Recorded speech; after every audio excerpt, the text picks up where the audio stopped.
Hey everyone, Scott here to discuss Blade Runner 2049, starring Ryan Gosling, Harrison Ford, Ana de Armas, Jared Leto, Mackenzie Davis, Sylvia Hoeks, Lenny James, Carla Jury, Robin Wright, and Dave Bautista, directed by Denis Villeneuve? Forgive me if I said that wrong.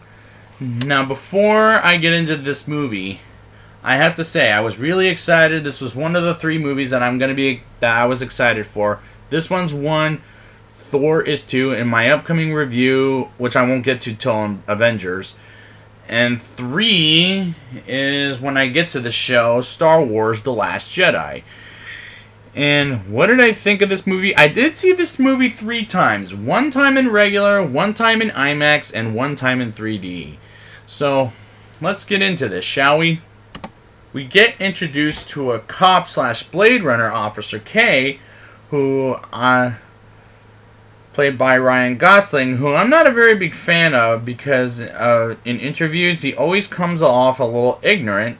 But I like his character here, and I like his fight with Sapper Morton, played by Dave Bautista, who I'll talk about more when I get to the Avengers with Guardians of the Galaxy. That was a very good but short fight. As the fight ends, he tells Kay he knows nothing of miracles or never experienced one, which will be a theme throughout the movie, and suddenly shoots Morton to the ground. I was like, damn, that was a very brief role, more brief than Spectre when I get to James Bond, if I ever get around there. I love the visuals in this movie. Seriously, it's so beautiful. Especially in 3D and in IMAX, that I would look at it more throughout the movie. Even though this is a 3-hour movie, or almost 3 hours, let me say, 2 hours 45 minutes. I also like the holographic character Joy, played by Ana de Armas. She is a great holographic girlfriend because she's pretty looking, she's romantic, and she's understanding when we get to that scene later about her and Mackenzie Davis kissing.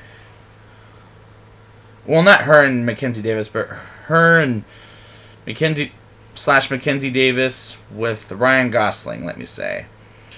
When she gets her remote crushed later in the movie, I actually felt very bad for her. She was such a great character. Lieutenant Joshi, played by Robin Wright, is Kay's boss at his job, and I didn't mind Robin Wright like I didn't mind her in Wonder Woman, and now I'll talk more about that when I get to the Justice League retrospective later this month. But honestly, I can't say if I like her as an actress or if I don't like her as an actress, because 1, I never recognize her, and 2, she almost sounds the same in every movie I've seen her in my mind. We get introduced to Jared Leto's character of Neander Wallace, as well as his assistant Love, spelled like L-U-V, played by Sylvia Hoeks, at the Earth headquarters. And Jared Leto, in my opinion, is a weird presence. And even in his Oscar-winning performance in Dallas Buyers Club, because the man has, no offense to Jared Leto, a weird-looking face. Even though he's a very good actor, but he's always been strange to me. But I like his character here. And as far as Sylvia Hoeks goes, I like her character, but I don't know this actress, and I love her kick-ass moves as she fights Kay at the end of the movie. But I'll get there when I get there. There's quite a few scenes of nudity in this movie that, when I first saw this, it was like, stop showing the nudity, please. And I discussed that in The Wolf of Wall Street. The more I see that, the more it becomes a problem. We get introduced to a hooker named Myriad. That's her name, Mackenzie Davis's character. And she was the character I had my eyes on most when I first saw this, because she's very attractive in this movie, and I like her character for what brief she does in this movie. Kay, as a kid, or maybe as a memory of a kid, has a wooden horse who was made by Gaff, played by Edward James Olmos, who was in the last movie as Kay visits him as an adult at the elderly home. Was a nice cameo in the movie. The action scene when Kay gets his car shot down and Love saves his ass by blowing up the robbers was a bit too short for me because she saves him. Like, is she spying on him? If yes, how fucking creepy is that?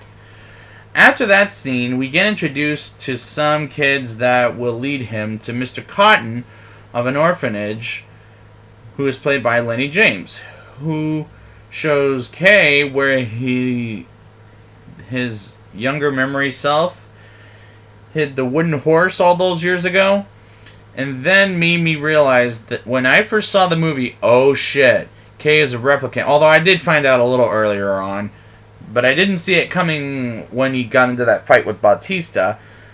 Like, that was a mystery to me till we got to the earlier scene. Joy gives a real name to Kay named Joe, and when she said he was too important for Kay, I 100% agree, because his real name isn't Kay. It can't be. So that was a nice touch. We get introduced to Deckard's daughter, who loves birthday parties and looks up memories to solve a case for Kay. And when finds out it's Deckard's daughter, I thought to myself, I didn't know Deckard and Rachel had a daughter after the first film. So that was a good mystery. Joy was understanding when Mariette, with a mixture of joy, that's the scene I was talking about earlier, I thought was a nice thing of her when Kay is in love with Joy. It's kind of a sweet moment in the film in my mind. When Lieutenant Joshi dies, to be honest, she was my least favorite character in the movie because I couldn't get a read off of her face. So I just didn't care at that point whether she lived or died by the end of the movie. We get introduced finally to Rex Deckard, played by Harrison Ford, and I like his character here than in the first film, beating the shit out of Kay, and decides to stop once Can't Help Falling in Love with You, sung by Elvis Presley's Darts, to come in and offers Kay a drink so Kay can ask him some questions about his past and his daughter. Was a pretty well done scene in my mind. Love captures Deckard and takes him to her boss, Mr. Wallace, to get introduced to Deckard by knocking him the fuck out, and we see Sean Young return briefly as a cameo, even though her face was CGI, as Mr. Wallace is taking Deckard home after they talk for a brief scene. Was an interesting way to bring back Rachel into the picture, even though she was CGI on the face. I love the pink holographic woman that says how broken Kay was. That was a great shot in my mind.